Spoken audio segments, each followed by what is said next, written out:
Let's add some spice, some depth to your dominants and resolving to your one chord by going to Lydian dominant and Aeolian dominant. So first, our Lydian dominant, if I'm here, my 1, my 4 chord, and I get to my 5 chord, there's my dominant. I can, of course, do my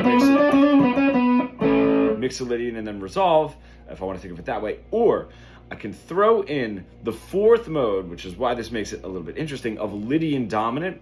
That's the 4th mode of melodic minor. So really that's supposed to be on the 4-7 in a melodic minor, but we're going to use it in a 5-7, just resolving back. And there's a reason that this works.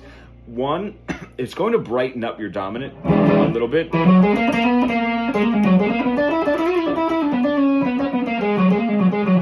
I think, right? I think that that's a little bit brighter by having a sharp 4. So now you have 1, 2, 3, sharp 4, 5, 6, flat 7, 1, right? In that dominant.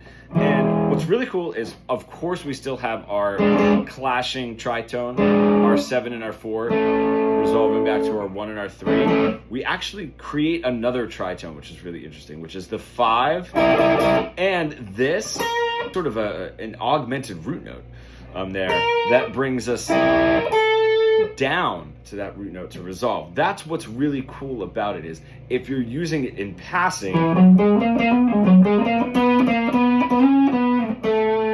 can create some tension by that root note being moved up a half step and then dropping for the resolve, which is really, really nice. What else is really cool is that tritone there. Let's see if I can get this. Right, that just happens with our dominant. And then the tritone here with the 5 and that sort of moved up root note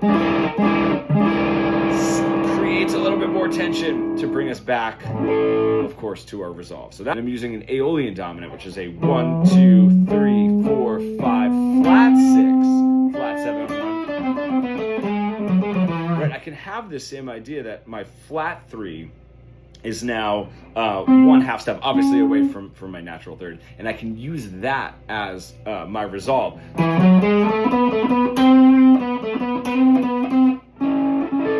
Right, and it brings that resolution note 7 to a root note. Right, I have it there.